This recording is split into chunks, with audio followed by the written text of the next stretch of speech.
This is Daily Armenia, CivilNet's daily news digest. Here's what you need to know today.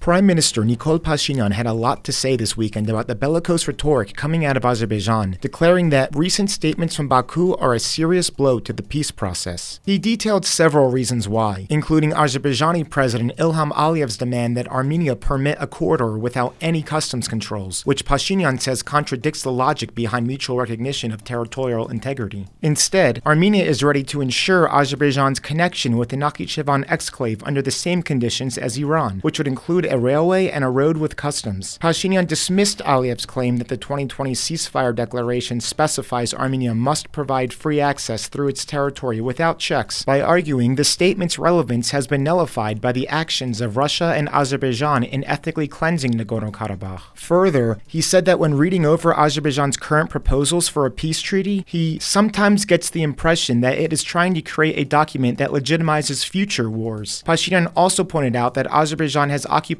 territories belonging to over 30 Armenian villages, including the entire town of Artsvashen. In addition, Pashinyan recalled the fact that Armenia's offer to withdraw troops from the border to reduce tensions was rejected, and proposed another offer to sign an arms control agreement with a provision for each side to monitor the fulfillment of its terms. He said that this is a new kind of proposal, but if we sincerely want to go toward peace, all these issues can be addressed. Aliyev, meanwhile, has stoked anger by claiming in an interview last week that Yerevan is an Azerbaijani city that was handed over to Armenia in what he called a grave historical crime, which observers read as him extending land ambitions past Karabakh into Armenia itself.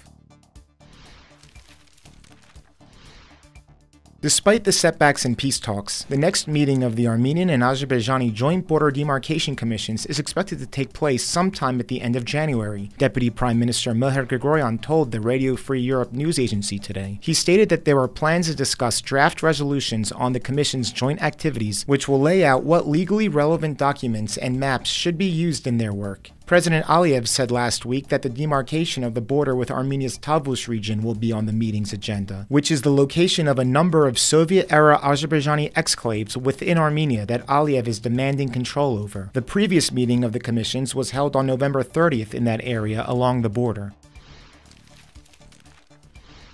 Last week, the Los Angeles County Board of Supervisors unanimously passed a motion urging the Biden administration to take concrete actions regarding Azerbaijan's ongoing detention of Armenian hostages, including the former presidents of Artsakh and philanthropist Ruben Vardanyan. The motion calls for the imposition of sanctions on Azerbaijani leaders due to the illegal detention, torture, and extrajudicial killing of Armenian POWs, and for the suspension of all U.S. military and economic assistance to Azerbaijan. Los Angeles Supervisor Catherine Barger stated, "We need to hold Azerbaijan accountable for violations of humanitarian law and do what is within our power to condemn Azerbaijan's violations of human rights and urge the return of all Armenian hostages and prisoners of war."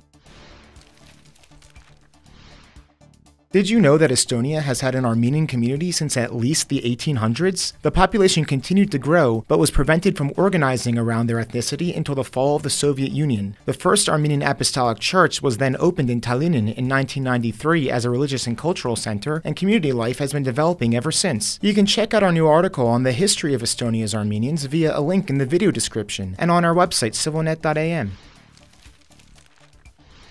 And lastly, the CivilNet number of the day is 22. That's the jersey number of Inter Milan's Henrik Mkhitaryan, who was voted 2023's Player of the Year by Armenia's Football Federation. Up-and-coming national team midfielder Eduard Spertsian from FC Krasnodar came in second place.